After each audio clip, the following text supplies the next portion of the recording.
Hello students, मेरा नाम है विवेक और आप देख रहे हैं एजुकेशनल ईज़र। आज का हमारा टॉपिक है क्लास 10th का मैथ चैप्टर नंबर 3 एक्सरसाइज 3.6 में हम लोगों ने कुछ क्वेश्चंस लास्ट वीडियो में देखा था। अगर अभी तक आपने वो वीडियो नहीं देखा है तो उसका लिंक आपको डिस्क्रिप्शन में मिल जाएगा। आप पहले उस क्वेश्चंस को सॉल्व करना कैसे किया जाता है आप उसे देख लीजिए, तब आपको ये क्वेश्चन और अच्छे से समझ में आएगा। तो हम लोग उसी एक्सरसाइज के और भी क्वेश्चंस को करते हैं। तो जैसे यहाँ पे आपको दो इक्वेशन दिया जा रहा है और कहा जा रहा है कि इसको सॉल्व करिए और x और y की वैल्यू फाइंड आउट करिए। तो इस तरह के क्वेश्चन को मैंने लास्ट वीडियो में बताया है कि किस तरीके से करते हैं।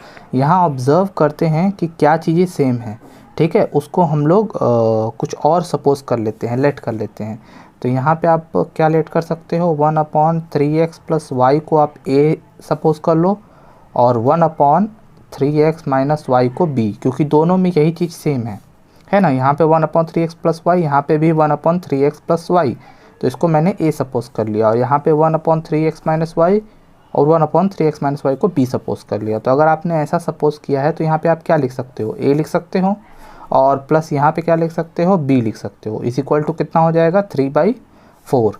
अब ये अपॉन में 4 है तो ये क्रॉस मल्टीप्लाई हो जाएगा दोनों में, तो क्या बन जाएगा 4a plus 4b is equal to 3। This is your equation number 1।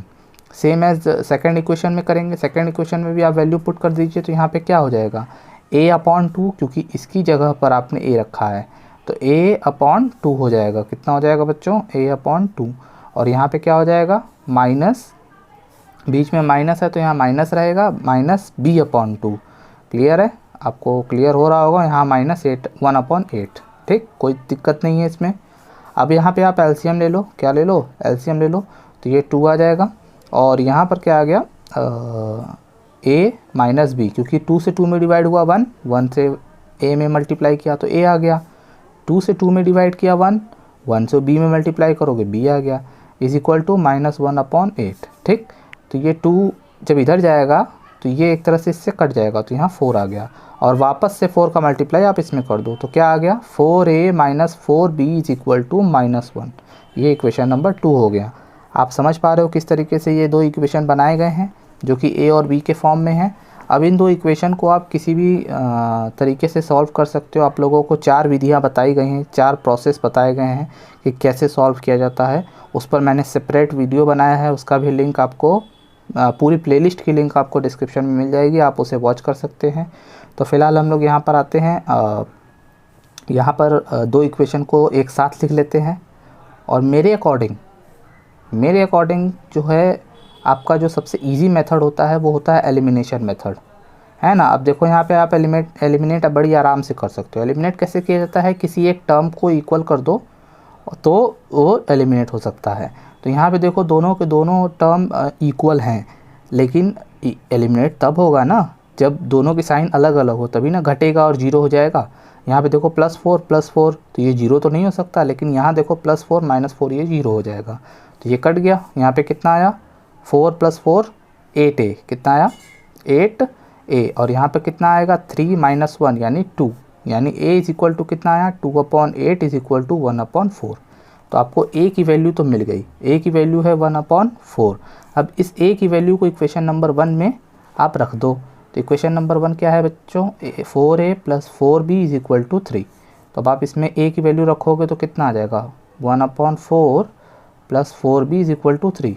इसी तरह रखोगे, 4 से 4 कट गया, यहाँ पे कितना आया 1 plus 4b is equal to 3। अब यहाँ पे 1 को ट्रांसफ़र करोगे तो इधर आ जाएगा 3 - 1 यानी 4b is equal to 2। b is equal to कितना हो जाएगा 2/4 और ये आ जाएगा 1/2, यानी b की वैल्यू 1/2 आ गई और a की वैल्यू 1/4 आ गई। अब आपने जो सपोज़ किया था वहाँ पे उसकी वैल्यू को पुट करोगे। आपने क्या सपोज़ किया था, आपने सपोज़ किया था कि 1/3x प्लस वाई जो है वो a है और a की वैल्यू कितनी आई है 1/4, कितनी आई है 1/4। तो अब आप लोग क्या करोगे, यहाँ से क्रॉस मल्टीप्लाई करो, इसमें इसका मल्टीप्लाई और इसमें इसका, तो कितना मिल जाएगा आपको 3x plus y is equal to 4 मिलेगा या नहीं मिलेगा। तो ये इक्वेशन नंबर 3 हो जाएगा आपका, क्या हो जाएगा इक्वेशन नंबर 3। अब आपने दूसरा क्या सपोज किया था 1/3x minus y is equal to B, और b की वैल्यू कितना है 1/2। तो क्रॉस मल्टीप्लाई आप करोगे तो कितना मिलेगा आपको यहाँ पे मिलेगा आपको 3x minus y is equal to 2। This is your equation number 4। अब कहोगे एक और इक्वेशन बन गया, तो हाँ भाई ये इक्वेशन बन गया है, तो फिर इसको भी सॉल्व कर लेते हैं। और यहाँ जब हम सॉल्व करेंगे तो हमें क्या मिल जाएगा, हमें मिल जाएगा हमारा x और y की वैल्यू जो हमें इनिशियली फाइंड आउट करनी थी। तो यहाँ पे भी आप एलिमिनेशन मेथड देख पा रहे हो, बड़ी आसानी से यूज़ करोगे तो सॉल्व हो जाएगा। ये देखो दोनों एलिमिनेट हो रहे हैं, दोनों का टर्म सेम है और अपोजिट साइन भी है, तो ये एलिमिनेट हो गया। और यहाँ पे कितना आ जाएगा 6x is equal to 6, x is equal to 6/6 is equal to 1, यानी x की वैल्यू कितनी आ गई बच्चों, 1 आ गई। अब ये 1 जो है आप इक्वेशन नंबर 3 या 4 में पुट कर दो, तो ये आ गया आपका, इस पर पुट कर दिया मैंने 3 into 1 plus y is equal to 4। तो y इज इक्वल टू कितना आ जाएगा, 3 1 जा 3, ये इधर आएगा तो माइनस हो जाएगा। y इज इक्वल टू कितना आ गया 1। तो आप समझ गए होंगे कैसे किया गया है। जो इक्वेशन दिया गया है उसमें आप ऑब्ज़र्व करो कि क्या चीज़ें सेम है, आप उसको इक्वल कर दोगे किसी और टर्म के, ठीक है। तो a या b लेकर आप वहाँ पुट कर दो। ऐसे मैंने लास्ट वीडियो में भी जो क्वेश्चन बताया था उसमें भी मैंने यही किया था, अगर आपने देखा हो तो फिर इक्वेशन बनेगा और उस इक्वेशन को आप सॉल्व कर दोगे, a और b की वैल्यू मिल जाएगी और उस a और b की वैल्यू को जो आपने सपोज़ किया है उसमें पुट करके 2 और इक्वेशन बना लोगे। पिछले क्वेश्चंस में क्या हो रहा था, जब आप यहाँ पुट कर रहे थे तो आपको x और y की वैल्यू डायरेक्ट मिल जा रही थी, तो उसके आगे नहीं सॉल्व करना था, लेकिन यहाँ एक इक्वेशन मिल रहा है तो इक्वेशन को भी सॉल्व कर दो, क्या दिक्कत है। आई होप आप समझ गए होंगे। इसी आधार पर जो मैंने क्वेश्चन बताया है उसी तरीके से एकदम आप इसे भी कर सकते हो। 1/x प्लस वाई को a मान लोगे, सपोज़ कर लोगे, और 1/x माइनस वाई को b सपोज़ कर लोगे, तो यहाँ 10a plus 2b is equal to 4 हो जाएगा। यहाँ पे 15a minus 5b is equal to -2। इसको सॉल्व करोगे आप, फिर a और b की वैल्यू आएगी, उस a और b की वैल्यू को जहाँ सपोज़ किया है उसमें रखोगे तो वहाँ पर भी आपको 2 इक्वेशन मिलेगा जैसे यहाँ मिला है, और आप इसको सॉल्व करके x और y की वैल्यू फाइंड आउट कर सकते हो। तो इसको आप होमवर्क की तरह नोट कर लो। एक वर्ड प्रॉब्लम देखते हैं, इसमें कह रहा है Ritu can row downstream 20 kilometre in 2 hours and upstream 4 kilometre in 2 hours. यानी अगर वो और कह रहा है find the speed of rowing in still water यानी शांत नदी में उसकी स्पीड बताओ, और स्पीड ऑफ करेंट यानी जो रिवर की धारा है उसकी स्पीड बताओ। तो सबसे पहले आप एक चीज़ थोड़ा सा इसमें लॉजिक समझ लो। लॉजिक ये है कि मान लो ये नदी है, ठीक है, तो ये इस तरीके से बह रही है, तो एक नाव है आपका, नाव आप बना लो इसमें, ठीक है।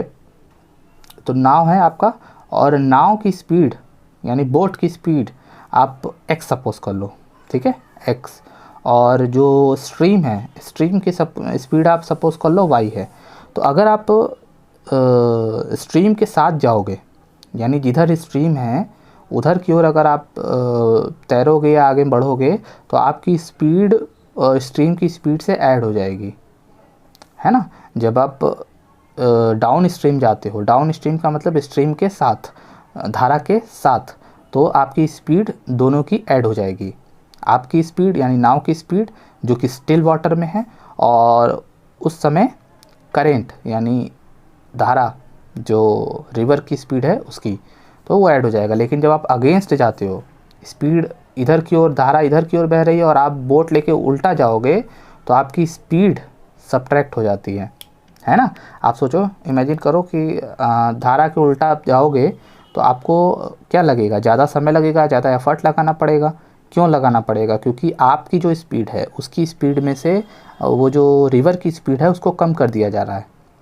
ऑब्वियस सी बात है, क्योंकि वो उल्टा जा रहा है। लेकिन अगर आप रिवर की स्पीड के साथ साथ जाओगे तो आपकी स्पीड ऐड हो जाएगी। तो ये लॉजिक आपको समझ आना चाहिए। तो हम लोग पहले सपोज़ कर लेंगे कि स्टिल वाटर में उसकी स्पीड x है और स्पीड ऑफ करेंट y है। तो यहाँ हमने क्या सपोज़ कर लिया कि speed of rowing in still water, यानी किसी बोट की स्टिल वाटर में, स्टिल यानी शांत रिवर में स्पीड x है, और जो रिवर की स्पीड है वो y है, ठीक है।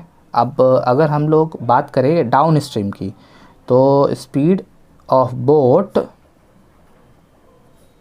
डाउन स्ट्रीम, डाउन स्ट्रीम में जो है उसकी स्पीड क्या हो जाएगी बच्चों, ऐड हो जाएगी। क्या हो जाएगी, ऐड हो जाएगी। तो ये आपका स्पीड है, और फार्मूला आप जानते हो ना, स्पीड इज इक्वल टू क्या होता है, distance upon time. What is the distance, 20 kilometre, and what is the time, 2 hours. तो ये कितना हो जाएगा, 10, and this is your first equation, x plus y is equal to 10। ये किस तरीके से आप समझ गए, उसी तरीके से आप निकालोगे speed of boat up stream. Up stream का मतलब कि नदी की धारा के उल्टा चलना। तो वो क्या हो जाएगा, आपकी स्पीड माइनस उस धारा की स्पीड, स्पीड आपकी कम हो जाएगी, और वो होता है distance upon time. What is the distance, 4 kilometre, and the time is 2 hours. तो 4/2 यानी 2। This is your equation number 2। तो अब आप इन दोनों के इक्वेशन को सॉल्व करोगे तो आपको आपकी वैल्यूज़ फाइंड आउट हो जाएगी। तो दोनों इक्वेशन को सॉल्व करने का तरीका आपको सिखाया गया है, किसी भी मेथड से आप इसे सॉल्व कर सकते हो। फिलहाल यहाँ पे एलिमिनेशन मेथड बहुत आसानी से दिख रहा है, आप एलिमिनेशन मेथड लगा के आप इसको यूज़ कर लो। ये एलिमिनेट हो गया। यहाँ पर कितना आया, 2x is equal to 12, x is equal to 12/2 यानी 6 किलोमीटर पर आवर। यानी जो बोट की स्पीड है इन स्टिल वाटर, वो क्या है, स्टिल वाटर में जो बोट की स्पीड है वो 6 किलोमीटर पर आवर है। अब ये जो x की वैल्यू है, आप x की वैल्यू को किसी भी इक्वेशन में आप पुट कर दो। तो फर्स्ट इक्वेशन में पुट करते हैं तो ये कितना हो जाएगा, y इज इक्वल टू 10, यानी y is equal to 10 minus 6 is equal to 4 kilometre per hour. और जो धारा की स्पीड है यानी जो रिवर की स्पीड है वो है 4 किलोमीटर पर आवर। देखा आपने कितना इजीली सॉल्व हो गया। सिर्फ आपको एक लॉजिक इसमें ये जानना था कि अगर कोई बोट है, ठीक है, उसकी स्पीड अगर x है और जो धारा है यानी रिवर जो है उसकी स्पीड अगर y है, तो अगर आप रिवर के साथ जाओगे यानी डाउन स्ट्रीम जाओगे तो वो होगा x प्लस वाई, ठीक है, और अप स्ट्रीम जाओगे तो वो होगा x माइनस वाई। ये आप अनुभव भी कर सकते हो, फील भी कर सकते हो कि जब आप धारा के साथ जाओगे तो आपकी स्पीड ज़्यादा लगेगी आपको, और उल्टा जाओगे तो आपकी स्पीड खुद कम लगेगी। तो क्यों कम लगेगी, कितना कम लगेगी, जितना कि उस धारा की स्पीड होगी उसको आप माइनस कर दोगे। तो ये लॉजिक अगर आपको पता है तो आप दो इक्वेशन बना लोगे, इक्वेशन बनाने के बाद आप इसको सॉल्व कर लोगे। ये क्या है, डिस्टेंस अपॉन टाइम। तो डिस्टेंस टाइम तो आपको दिया है क्वेश्चन में, आप देख पा रहे हो। तो इस तरीके से ये क्वेश्चन करना है। नेक्स्ट क्वेश्चन देखते हैं। नेक्स्ट कह रहा है 2 women and 5 men can together finish an embroidery work in 4 days। यानी 2 महिलाएं और 5 पुरुष मिलकर 4 दिन में किसी काम को करते हैं, और 3 महिलाएं और 6 पुरुष मिलकर उसी काम को 3 दिन में करते हैं। तो एक महिला अकेले कितने दिन में करेगी और एक पुरुष कितने दिन में करेगा। तो इस तरह के क्वेश्चन आप क्लास 8 में पढ़े होंगे थोड़ा सा। इसमें अगर आपको एक लॉजिक पता है तो आप उस लॉजिक को समझना कि कोई बंदा, जैसे आप ले लो, अगर आप किसी वर्क को, आपको कोई वर्क दिया जाए, आप उसे अगर 10 days में कंप्लीट करते हो, कितने दिन में कंप्लीट करते हो, 10 days में, तो एक दिन का आपका वर्क मालूम है कितना होगा, वो होगा 1/10। तो अगर किसी के टोटल वर्क डेज पता हो तो आप उसके 1 day का वर्क यानी 1 यूनिट का वर्क आप बता सकते हो। जैसे कि अगर कोई नल है, नल किसी टैंक को 5 आवर्स में भरता है, ठीक है, टैंक को 5 आवर्स में भरता है, तो 1 आवर में कितना भरेगा, 1/5। तो इस चीज़ को आपको थोड़ा ध्यान देना है। तो यहाँ पे हम लोग फ़िलहाल बात करते हैं कि यहाँ पूछा है एक वुमेन कितने दिन में काम करेगी। तो हम लोग सपोज़ कर लेते हैं कि x डेज़ में, और एक मैन कितने दिन में काम करेगा, तो y डेज़ में। तो अगर एक वुमेन x डेज़ में वर्क को फिनिश कर रही है तो 1 day में कितना करेगी, 1/x। जैसा कि मैंने आपको बताया, अगर आप कोई वर्क को 15 या 5 days में कंप्लीट करते हो तो 1 day में कितना करोगे, 1/5 करोगे ना। तो उसी तरीके से अगर एक वुमेन पूरे काम को x days में कर रही है तो 1 day में कितना करेगी, 1/x। उसी तरह एक मैन किसी काम को y days में कर रहा है तो 1 day में कितना करेगा, 1/y। तो वही चीज़ हम यहाँ सपोज कर लेंगे। तो ये हमने लिख लिया कि एक वुमेन जो है किसी वर्क को x days में फिनिश करती है और उसके 1 day का वर्क 1/x होगा। सेम एज मैन के लिए भी हमने लिख लिया। तो एक चीज़ समझो कि एक वुमेन के एक दिन का वर्क 1/x है, तो 2 वुमेन के 1 day का वर्क कितना होगा, 2/x। 7 वुमेन के वन डे का वर्क कितना होगा 7/x। इसी तरह यहाँ पे 5 मैन ले लो तो 5 मैन का वन डे का वर्क कितना होगा 5/y। तो यही चीज़ आप यहाँ पे लगाओगे कि अगर 2 वुमेन है तो 2 वुमेन का वन डे का वर्क कितना होगा 2/x, और साथ में 5 मैन भी काम कर रहा है। तो इस चीज़ को नोटिस करना, 2 वुमेन का वन डे का वर्क और 5 मैन का वन डे का वर्क ये है, तो दोनों मिला के वन डे का वर्क इतना कर रहे हैं। और इनका वन डे का वर्क कितना होगा, अब ये जितने भी लोग हैं इनको छोड़ दो, अब ये सब मिलके सारे काम को 4 डेज़ में कर रहे हैं, तो इन सब का मिला के वन डे का वर्क कितना होगा 1/4 होगा या नहीं होगा। तो ये 1/4 के इक्वल है। ठीक है, देखो होता क्या है कि यहाँ पे हम लोगों ने जो सपोज़ किया है उस सपोज़ के अकॉर्डिंग जो है उनके वन डे का वर्क इतना है, और जो दिया गया है उसके अकॉर्डिंग वन डे का वर्क इतना है, और दोनों इक्वल ही होगा ना भाई। 2 औरत और 2 आदमी, 5 आदमी मिलके काम कर रहे हैं। ठीक है, तो 2 औरत का एक दिन का काम ये, 5 आदमी के एक दिन का काम ये, और दोनों को मिला दो तो दोनों को मिलाया हुआ एक दिन का काम ये। ठीक, और 4 दिन में काम को फिनिश कर रहे हैं, तो 4 दिन को काम में फिनिश कर रहे हैं तो एक दिन में कितना करेंगे 1/4। तो यहाँ से आपको एक इक्वेशन मिलेगा। आप समझ रहे हो। इसी तरीके से सेम तरीके से अगर एक वुमेन का एक दिन का वर्क 1/x है तो 3 वुमेन और 6 मैन का एक दिन का वर्क आप बता सकते हो। 3 वुमेन का होगा 3/x और 6 मैन का होगा 6/y, और दोनों मिलके काम को कितने दिन में ख़त्म कर रहे हैं 3 डेज़ में। तो उनके एक दिन का वर्क कितना हो गया बच्चों 1/3। तो ये आपका इक्वेशन नंबर 2 बना। तो आप इक्वेशन कैसे बनाए आई होप आप समझ गए होंगे। एक चीज़ हमेशा समझ लो कि किसी वर्क को कोई बंदा या कोई मशीन जितने टाइम में करती है तो उसके 1 यूनिट निकालने के लिए आप उसको अपॉन में कर देते हो। समझ में आ गई बात, इसको याद रखना। तो ये लॉजिक लगा दिया, ठीक। एंड अब उसके बाद क्या करते हैं, इसको सॉल्व करना मैंने आपको लास्ट वीडियो में सिखाया है। बहुत सिंपल है। करना क्या है आपको, इसमें 1/x है तो 1/x को क्या सपोज़ कर लोगे a सपोज़ कर लोगे, और 1/y को b सपोज़ कर लोगे। तो इस तरह से अगर आप करोगे तो यहाँ पे क्या आ जाएगा, यहाँ पर आ जाएगा 2a + 5b = 1/4, ये नहीं आएगा। 4 2 जा 8 और 4 5 जा 20, b = 1 आ गया। सेम एज आप क्या करोगे, जो यहाँ पर रखोगे आप 1/x की वैल्यू यहाँ पुट किए तो a आया, 3a + 1/y की वैल्यू b, तो 6b = 1/3, और 3 का मल्टीप्लाई आप दोनों में कर दोगे, अपॉन में है ना, तो 3 3 जा 9 और 3 6 जा 18। तो आपको ये 2 इक्वेशन मिल गया। आप इसे एलिमिनेशन मेथड से क्या करोगे, सॉल्व करोगे। देखिए ये दो इक्वेशन हैं आपके, आपको इसको एलिमिनेशन मेथड से सॉल्व करना है। तो एलिमिनेशन क्या कहता है कि किसी एक टर्म को इक्वल करना है, तो आप इसी टर्म को इक्वल कर लो।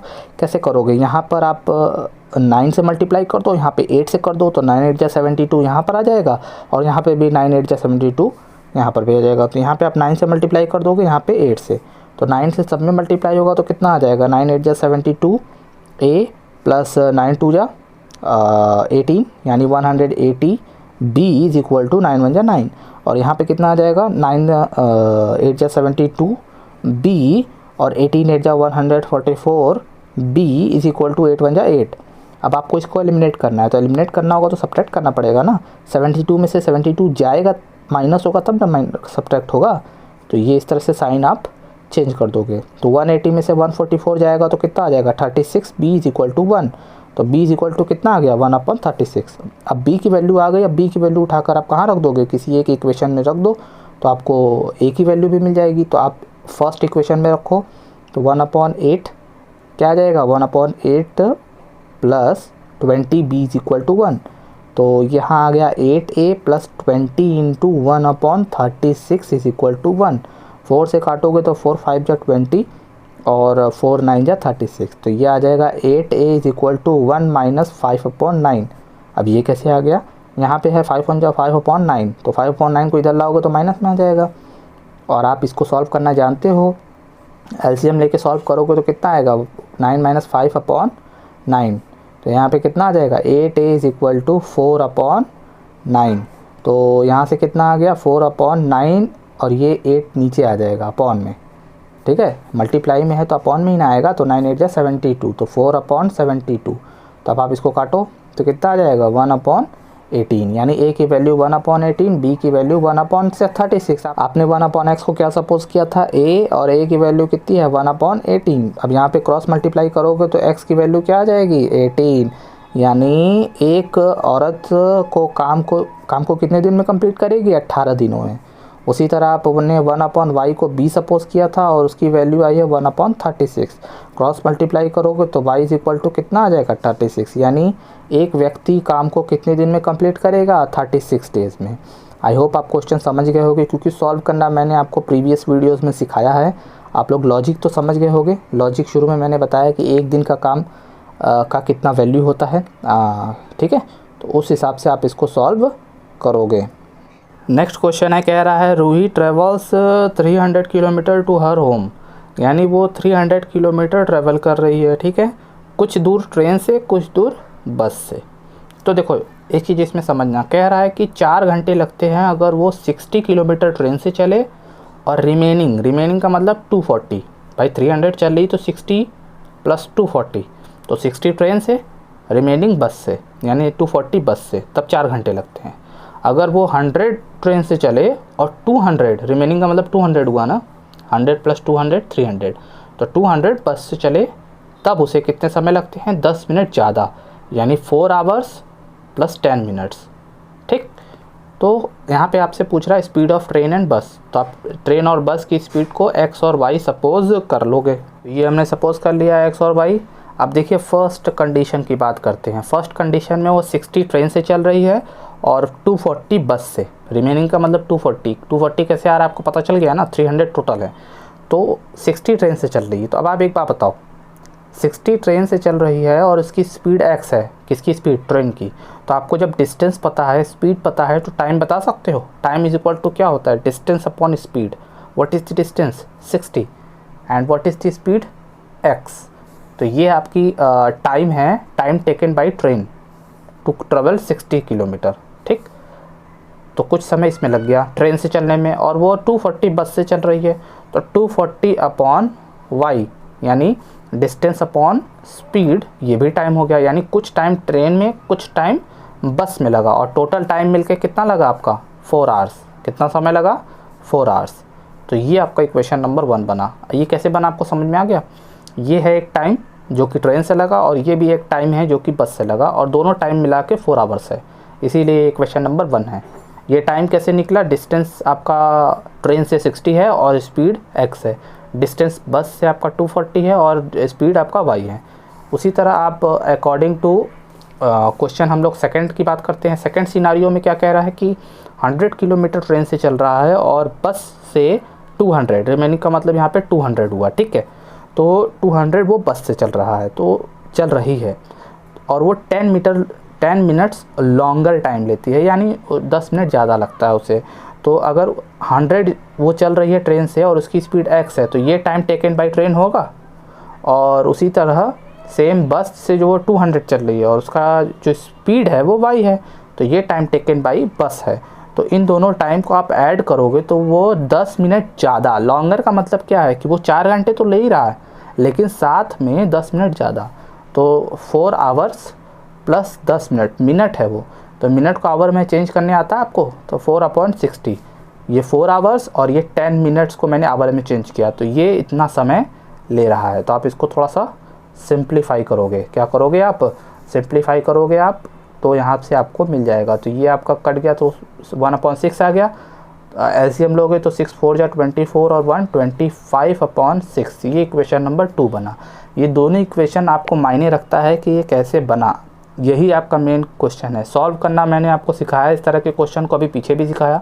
1/x को a ले लोगे, 1/y को b लेके सॉल्व कर लोगे, लेकिन ये कैसे बना ये इम्पॉर्टेंट है। ये ट्रेन से समय लग रहा है, ये ट्रेन का टाइम है, ये बस का टाइम है, दोनों टाइम मिला के 4 आवर्स फर्स्ट सिनारियो में। सेकेंड सिनारियो में ये ट्रेन द्वारा टाइम लगा है और ये बस द्वारा टाइम है, और इन दोनों का टाइम मिला के पिछले टाइम से 10 मिनट ज़्यादा है, तो पिछला टाइम तो रहेगा ना भाई, और उसमें 10 मिनट ज़्यादा, तो 10 मिनट को मैंने आवर में चेंज कर दिया और फिर मैंने ऐड कर दिया, तो ये टाइम हो गया। तो हमें 2 इक्वेशन मिल गया। अब 2 इक्वेशन मिल गया, इसको आप कैसे सॉल्व करोगे आपको पता है। सबसे पहले क्या करते हैं, 1/x यानी यहाँ देखो आपको दो इक्वेशन है, तो 1/x और 1/y को a और b सपोज कर लेते हैं, जैसा कि पिछले क्वेश्चंस में हम लोग कर रहे थे। तो यहाँ पे जब रखोगे तो 60a + 240b = 4 मिल जाएगा। ठीक है, अब ये इक्वेशन मिल तो गया, अब इसको थोड़ा सॉल्व कर सकते हैं हम लोग, चाहें तो सिंप्लीफाई कर सकते हैं। काफ़ी बड़े बड़े नंबर दिख रहे हैं यहाँ पर, तो ये देख सकते हो कि इसमें से अगर आप कॉमन लोगे तो ये कट सकता है ना। तो आप जब इसमें से 4 कॉमन ले लोगे, 4 दोनों में से कॉमन आ सकता है, तो 4 कॉमन ले लिया, तो अंदर क्या बचा 15a + 60b = 4, और फिर ये 4 अपॉन में जाएगा, या यहीं से आप काट सकते हो, तो 4 से 4 कट के 1 आ गया। तो ये इक्वेशन आपका बन गया। आप अगर नहीं भी काटोगे तो यही इक्वेशन रख के सॉल्व कर सकते हो, लेकिन थोड़ा सा नंबर्स बड़े बड़े होते हैं तो सॉल्व करने में दिक्कत हो सकती है, तो थोड़ा सिंप्लीफाई कर लोगे तो अच्छा रहेगा। उसी तरह दूसरे इक्वेशन में भी 1/x की जगह आप a रख दोगे, 100a + 200b 25/6। ठीक है, ये भी काफ़ी बड़ा नंबर है, तो इसमें भी हम थोड़ा सा सिंप्लीफाई करने की कोशिश करते हैं। तो कैसे करेंगे, दोनों में से हम 25 को कॉमन ले लिए, कॉमन लेने के बाद ये 25 से 25 कट गया, 1/6 आया। अब 6 अपॉन में है तो मल्टीप्लाई हो जाएगा, तो कितना मिलेगा हमें 24a + 48b + 1। अब दोनों इक्वेशन कैसे बना, जैसे कि पीछे बना रहे थे, बस इसमें एक काम बढ़ गया कि थोड़ा सा हम सिंप्लीफाई किए हैं। तो ये आप अपने दिमाग से कर सकते हो, ठीक है, थोड़ा आसान करने के लिए। अब हमने दोनों इक्वेशन को लिख लिया, देखिए ये दोनों लिख लिया। अब हमें इसे एलिमिनेट करना है। क्या करना है, एलिमिनेट करने के लिए मैंने आपको बताया था कोई एक टर्म इक्वल होना चाहिए। अब टर्म इक्वल कैसे करते हैं, या तो किसी एक में मल्टीप्लाई कर दो तो काम हो जाए। अब यहाँ 15 को अगर आप चाहो कि हम 24 बना दे तो नहीं बना सकते, 24 को चाहो तो 15 बनाना नहीं बना सकते। तो इस केस में क्या करते हैं कि दोनों का एलसीएम फाइंड आउट करते हैं। क्या फाइंड आउट करते हैं, एलसीएम। जो एलसीएम आएगा उतना हम दोनों को बना सकते हैं। अगर इन दोनों का एलसीएम 60 आता तो दोनों को हम 60 बना सकते थे, लेकिन 60 नहीं आएगा, इन लोग का एलसीएम आएगा 120, इसीलिए 120 बनाना पड़ेगा। और 15 को 120 बनाने के लिए 8 से मल्टीप्लाई करना पड़ेगा, 24 को 120 बनाने के लिए 5 से मल्टीप्लाई करना पड़ेगा। तो सब में करेंगे, और सब में देखो मैंने मल्टीप्लाई किया तो ये इक्वेशन मिला, और एलिमिनेट करने के लिए सब्ट्रैक्ट करना पड़ा तो साइन चेंज कर लिया, है ना। दोनों प्लस प्लस है तो एलिमिनेट कैसे होगा भैया, माइनस करना पड़ेगा। ये मैं पिछले वीडियोज़ में बताते जा रहा हूँ, तो ये कट जाएगा। 480 में से 240 गया तो 240 बचा, 240 जो है अपॉन में जाएगा तो कितना मिलेगा 1/80, यानी b की वैल्यू 1/80 आ गई। अब इस b की वैल्यू को उठा के हम इन दोनों में से किसी एक इक्वेशन में पुट कर देंगे। तो b की वैल्यू हम लोगों ने इक्वेशन नंबर 3 में पुट कर दिया। यहाँ पर आप देख सकते हो 1/80, इसको कट पिट किया है ना, तो 3/4 आया। कितना आया 3/4, और इस 3/4 को हम ट्रांसफ़र कर देंगे दूसरे साइड। क्या कर देंगे, ट्रांसफ़र कर देंगे, तो उसका साइन चेंज हो जाएगा, 3/4 हो जाएगा। और 3/4 हो गया तो इसको सब्ट्रैक्ट करके a की वैल्यू फाइंड आउट कर लिया। ये 15 मल्टीप्लाई में है ना, तो डिवाइड में आ जाएगा। तो अब आपने जो सपोज़ किया है वहाँ पे रख देते हैं। 1/x को आपने a सपोज़ किया था ना, तो a की वैल्यू कितनी निकली 1/60, तो यहाँ रख दिया। क्रॉस मल्टीप्लाई करोगे तो x की वैल्यू 60, यानी जो ट्रेन की स्पीड है वो 60 km/h थी। उसी तरह y की वैल्यू आप निकालोगे तो y यानी बस की जो स्पीड थी वो 80 km/h थी। तो ये सॉल्व करना तो मैंने बहुत सिखा दिया। लॉजिक आपको आई थिंक समझ में आ गया होगा कि किस तरीके से उसको आप इक्वेशन में कन्वर्ट करोगे और फिर उसको सॉल्व करोगे। ठीक है, तो ये थी आज की हमारी वीडियो। उम्मीद करता हूँ आपको ये वीडियो लेक्चर समझ में आया होगा, सारे क्वेश्चन समझ में आए होंगे। ये सारे क्वेश्चन काफ़ी इंपॉर्टेंट है, क्योंकि ये एग्ज़ाम में आपके सीधे 4 या 6 मार्क्स में आ सकते हैं। तो आप इसको प्रैक्टिस करिए, और वीडियो समझ में आया तो लाइक कर दीजिए। सब्सक्राइब नहीं किया तो सब्सक्राइब ज़रूर करिए पहले, और अपने दोस्तों से वीडियो को शेयर करिए और उनसे कहिए कि सब्सक्राइब कर लें। ठीक है, हम लोग मिलेंगे नेक्स्ट वीडियो में, तब तक के लिए बाय बाय।